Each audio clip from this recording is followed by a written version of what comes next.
할렐루야. 오늘도 이 자리에 오신 여러분들을 주님의 이름으로 축복합니다. 한 주간 믿음 안에서 하나님의 은혜를 구하며 살아오시느라 참 수고 많으셨습니다. 이제 금요일을 지내면서 이번 한 주간의 삶도 감사로 더욱 충만해지기를 소망합니다. 그리고 또 내일 주말과 주일을 또 기대하면서 하나님께서 우리에게 늘 어떠한 모습으로 다가오시는지 그렇게 기대하며 이 주말, 주일을 기다리면 좋겠습니다. 우리 함께 사도신경으로 신앙을 고백하겠습니다. 나는 전능하신 아버지 하나님 천지의 창조주를 믿습니다. 나는 그의 유일하신 아들 우리 주 예수 그리스도를 믿습니다. 그는 성령으로 잉태되어 동정녀 마리아에게서 나시고 본디오 빌라도에게 고난을 받아 십자가에 못 박혀 죽으시고 장사된 지 사흘 만에 죽은 자 가운데서 다시 살아나셨으며 하늘에 오르시어 전능하신 아버지 하나님 우편에 앉아 계시다가 거기로부터 살아있는 자와 죽은 자를 심판하러 오십니다. 나는 성령을 믿으며 거룩한 공교회와 성도의 교제와 죄를 용서받는 것과 몸의 부활과 영생을 믿습니다. 아멘. 오늘 우리에게 주신 하나님의 말씀은 사사기 20장 1절부터 7절까지의 말씀입니다. 우리 한 마음으로 또 한 목소리로 말씀을 읽겠습니다. 이에 모든 이스라엘 자손이 단에서부터 브엘세바까지와 길르앗 땅에서 나와서 그 회중이 일제히 미스바에서 여호와 앞에 모였으니 온 백성의 어른 곧 이스라엘 모든 지파의 어른들은 하나님 백성의 총회에 섰고 칼을 빼는 보병은 40만 명이었으며 이스라엘 자손이 미스바에 올라간 것을 베냐민 자손이 들었더라. 이스라엘 자손이 이르되 이 악한 일이 어떻게 일어났는지 우리에게 말하라 하니 레위 사람 곧 죽임을 당한 여인의 남편이 대답하여 이르되 내가 내 첩과 더불어 베냐민에 속한 기브아에 유숙하러 갔더니 기브아 사람들이 나를 치러 일어나서 밤에 내가 묵고 있던 집을 에워싸고 나를 죽이려 하고 내 첩을 욕보여 그를 죽게 한지라. 내가 내 첩의 시체를 거두어 쪼개서 이스라엘 기업의 온 땅에 보냈나니 이는 그들이 이스라엘 중에서 음행과 망령된 일을 행하였기 때문이라. 이스라엘 자손들아 너희가 다 여기 있은즉 너희의 의건과 방책을 내일지니라 하니라. 아멘. 할렐루야. 오늘도 이렇게 주신 말씀이 우리의 삶의 여러 상황을 돌아볼 수 있는 은혜의 말씀으로 하나님의 메시지로 역사하기를 소망합니다. 우리가 계속해서 이 레위인을 중심으로 이스라엘 그 민족 전체에 벌어진 큰 사건을 보고 있습니다. 어제 함께 보았지만 이 레위인은 에브라임 지역 사람으로서 기브아라는 베냐민 지파의 성읍을 방문하게 되었습니다. 그가 자신이 있어야 될 그 레위인의 그 삶의 자리를 떠나서 자신의 만족과 쾌락과 또한 이익을 위하여 그렇게 쉼을 거듭하며 삶을 즐기다가 이제 자신의 계산대로 조금 더 융숭한 대접을 받고자 또 좀 더 마음에 거리낌 없는 쉼을 누리고자 기브아 성읍에 방문했었는데 그는 거기서 참혹한 일을 당합니다.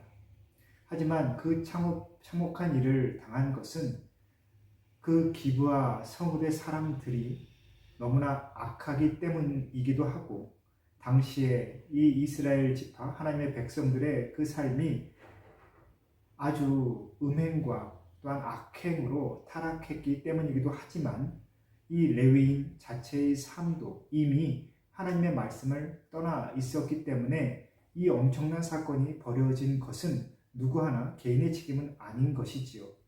특히나 그 첩의 죽음을 우리가 보면서 그것에 가장 중요한 아주 큰 역할을 한 것은 그 첩의 남편인 바로 이 레위인의 잘못이 더 큰 것을 우리는 알 수 있습니다.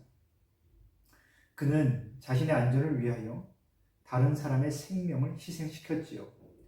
하나님께서 생명을 또한 이웃을 그렇게 자신의 몸같이 아끼고 사랑하라. 그리고 우리의 계산대로 사랑할 수 없으니 우리의 본성이 다른 사람을 사랑하지 못하게 만드니 하나님께서 말씀으로 명령하여 사랑하라 라고 말씀하셨는데 그 명령을, 그 말씀을 누구보다도 잘 알고 있는 이 레위인이 먼저 하나님의 말씀을 떠나 그렇게 자신의 가족을 죽음으로 내몰았던 것, 우리는 그 사건을 살펴보았습니다.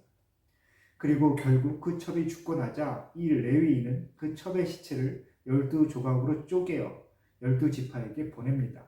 이러한 일을 내가 당하였다라는 것이죠. 그가 이 엄청난 사건을 두고 자신의 자리에서 하나님 앞에 이 삶을, 이 상황을 묻는 그러한 모습은 전혀 없습니다. 여러분, 말씀을 삶의 중심에 두고 믿음으로 살아가는 사람이 세상의 다른 이들과 다른 점은 무엇이냐? 삶의 모든 선택의 순간에서 또한 내가 겪고 내가 살아내는 이 삶의 모든 순간에서 하나님께 그 삶의 질문을 여쭐 수 있다라는 것이죠. 그래서 우리는 기도하며 나의 삶을 하나님께 아뢰고 또한 말씀으로 내 삶을 이끌어 가시는 하나님의 은혜를 체험하게 됩니다. 여러분, 기도하시면서 마음껏 부르짖으시고 또 하나님께서 나에게 어떠한 감동을 주시는지, 마음의 거리낌을 주시는지, 마음의 만족을 주시는지, 또한 마음의 평안을 주시는지 우리는 기도의 시간을 통해 하나님과 합하여질 수 있습니다. 또한 말씀을 읽으며 하나님의 말씀이 이 땅에 선포되었을 때에 이 모든 사람들의 삶이 어떠한 모습으로 그 변화되어 가는지, 또한 그 말씀을 통해서 어떠한 삶을 살게 되는지를 우리는 성경을 통해서 보고 이해하고 깨달아가며 지금 내 삶 속에서도 같은 상황, 같은 말씀이 선포될 때 나는 어떠한 삶의 모습을 선택할지를 우리는 그렇게 결단하게 되는 것이죠. 그래서 늘 말씀과 기도의 그 자리를 떠나지 않는 것, 그것이 바로 우리에게 삶의 중요한 순간마다 옳은, 의로운 선택을 하게 만드는 아주 중요한 그 자리임을 우리는 다시 한번 깨달아야 합니다. 이 레위인의 그 고발에 의하여 모든 지파가 한 자리에 모였고 그때 모인 이스라엘 지파의 군대가 40만 명이라고 합니다. 이제 이 20장 이후에, 오늘 본문 이후의 말씀 보시면 베냐민 지파, 그리고 그 베냐민 지파에 속한 기브아 성읍의 용사들 700명, 그래서 베냐민 지파는 2만 6천 명 정도 이렇게 군사가 모이게 됩니다. 2만 6천 대 40만 명. 하지만 베냐민 지파는 결코 물러서지 않지요. 자존심이라는 것도 있고 또 여러 가지 이해관계가 아마 맞물려 있을 것입니다. 각 지파가 또 멀리 떨어져 있고 한 자리에 모이기 쉽지 않고 여러 가지 전쟁의 상황을 유지하기에는 갑작스럽게 모인 그 군대가 어려움이 있을 것이 뻔하기 때문에 아마 베냐민 지파는 자신들의 그 힘을 과신했을지 모릅니다. 하지만 결국 그 잘못된 과신이 그 지파의 멸족의 위기까지 이제 처하게 되는 것이지요. 여러분, 우리에게 믿음은 신앙이지만 삶의 중요한 가치관을 우리에게 가지게 해주지만 그 신앙이 과신함으로 정도를 넘게 되면 잘못된 신념으로 자리 잡게 됩니다. 여러분, 교회에서 여러 가지 불미스러운 일이 일어나고 또한 갈등에 휩싸이게 되는 것, 이 사회의 여러 면면에서도 갈등과 오해가 생기고 대립이 생기는데 교회에서도 또 그러한 비슷한 모습들이, 동일한 모습들이 나타나게 되는 것 우리가 알고 있습니다. 그런데 교회 안에서나 또한 이 사회에서 신앙적인 문제로 갈등과 대립이 일어날 때에 그 주체는 전혀 말씀을 모르거나 또한 초신자분들, 교회를 잘 다녀보지 않은 분들이 문제를 일으키는 경우는 아주 적습니다. 미미한 것이죠. 그런데 정말 심각한 오류를 또 범하게 되고 극심한 갈등과 대립을 겪게 되는 그 주체는 거의 신앙생활을 오래 했고 또 누구보다 말씀을 알고 있다라고 하여 다른 사람에게 인정받는 위치에 있는 그러한 사람들이 오히려 더 교회를 병들게 만들고 또한 교회를 분열시키고 어렵게 만드는 것, 우리는 잘 알고 있으리라 생각합니다. 왜 그러느냐? 신앙을 하나님의 뜻 가운데 맞추는 것이 아니라 말씀을 보며 또한 기도하며 하나님의 마음이 어느 곳에 있는지 오직 주의 뜻을 구하며 자신의 믿음 생활을 하는 것이 아니라 자신이 경험하고 자신이 누린 것 또한 자신이 생각한 것에 비추어서 자신만의 믿음, 그것이 곧 신념처럼 자리 잡았을 때에 우리는 그분들의 생각이 굉장히 더 위험한 것을 우리는 알 수 있습니다. 여러분 혹시 여러분들만의 그 신념이 있으십니까?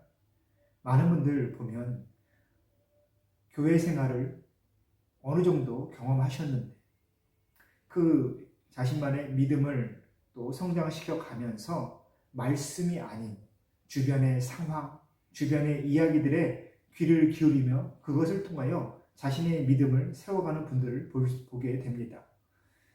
이 사회의 여러 가지 면면들, 또한 요즘 유튜브나 여러 가지 책들, 특히나 익명성의 뒤에 가리워서 또 자신의 그 신앙의 그 기반을 밝히지 않은 정말 이단들이 운영하는 그러한 유튜브나 여러 영상 매체, 미디어 매체를 통하여 잘못된 그러한 믿음 또 신앙을 접하시면서 그것이 곧 자신의 신념으로 자리 잡게 되는 분들을 보게 됩니다. 요즘 젊은 세대에 특히나 너무나 만연되어 있지요. 여러분, 남을 비판하기 전에 또 어떠한 문제를 또 심각하게 대하기 전에 먼저 그 모든 상황을 그 상황의 중심을 볼 수 있는 그 올바른 시각이 가치관이 내게 있는지 한번 우리는 스스로 점검해야 되겠습니다. 나의 가치관, 나의 주관을 다른 사람에게 맡기지 마십시오.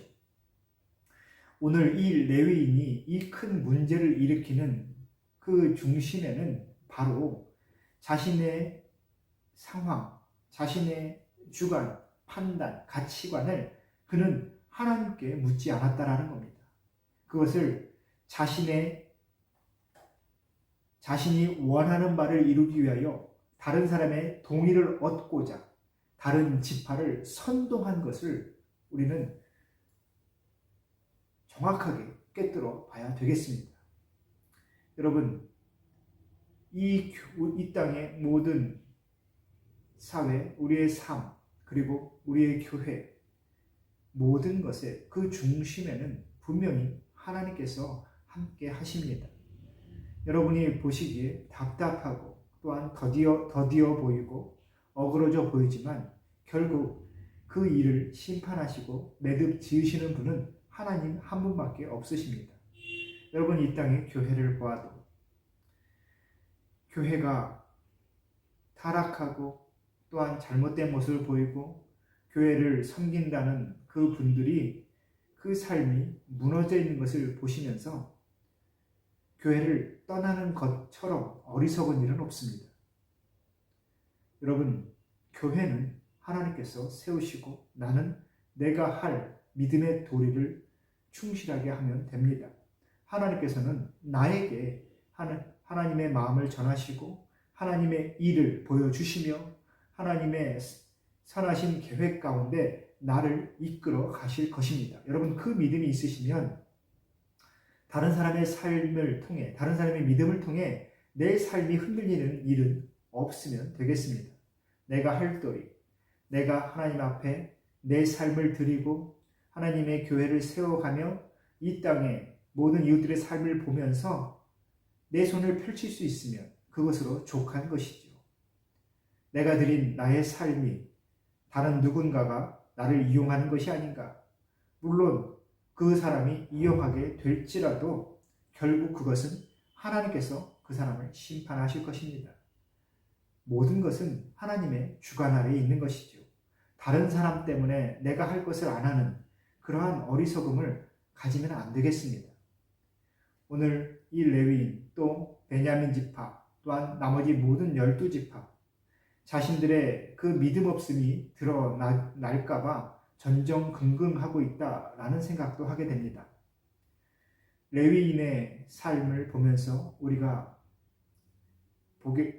알게 된 사실은 믿음을 유지하기 위하여 그는 자신의 삶을 정돈하는 것이 아니라 외적으로 규율에 자신을 어떠한 틀에 맞추어서 그렇게 자신의 믿음을 정당화시키고 있다는 것을 알게 됩니다.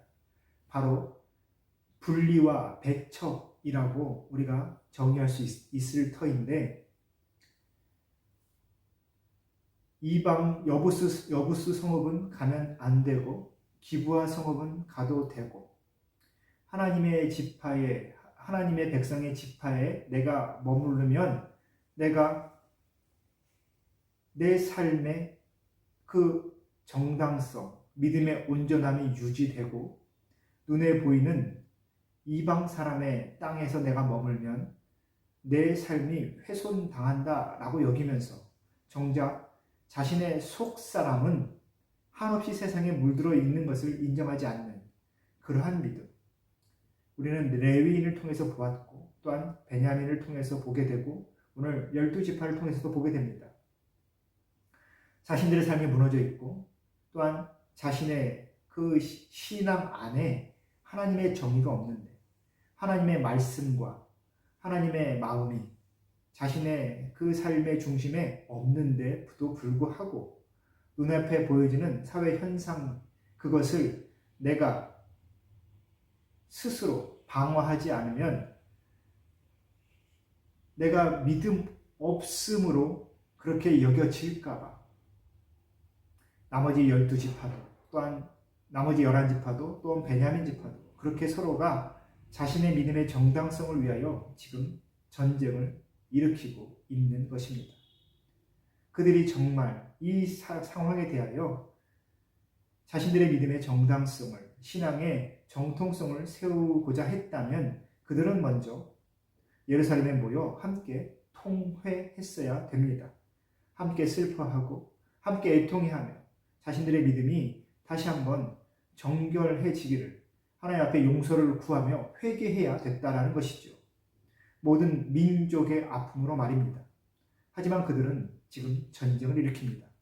자신들의 삶을 지키기 위하여 자신들의 그 익숙한 삶의 기반이 흔들리지 않게 하기 위하여 스스로 방어하며 다른 사람을 훼손시키려 하는 것이지요. 여러분, 우리의 믿음, 우리의 신앙의 정통성, 여러분 그것이 오직 하나님의 뜻과 하나님의 마음 위에 서 있기를 소망합니다. 여러분, 내 삶이 어느 자리에 서 있는가? 또한 내 신앙이 잘못된 신념으로 내 안에 존재하고 있지는 않은가?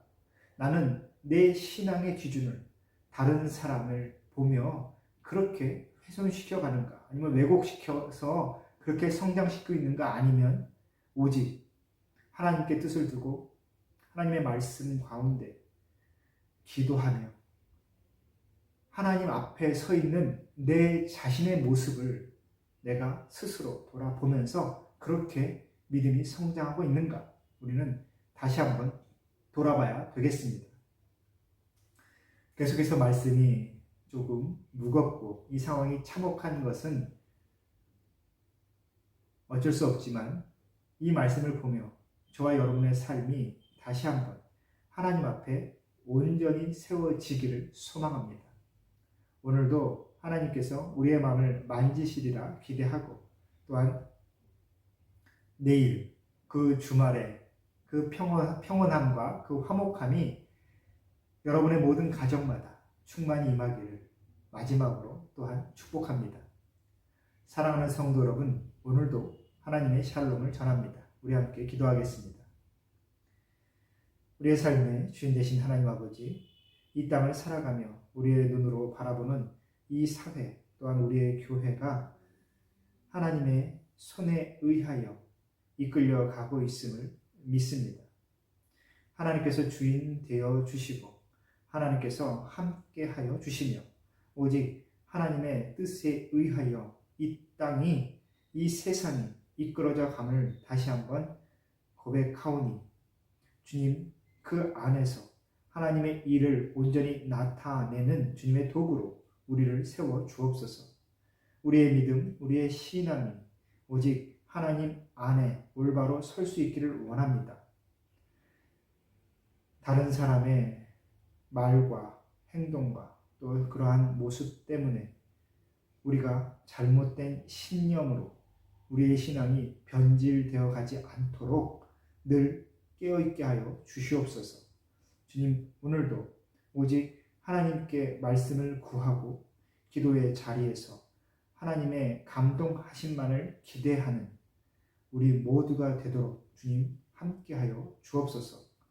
그리고 오늘 한 주간의 모든 그 생업을 마무리하고 또한 내일 온 가정이 한자리에 모였을 때에 우리 하나님께서 사랑하시는 우리 믿음의 가정마다 화목함이 풍성히 임하도록 주님 은혜를 베풀어 주옵소서.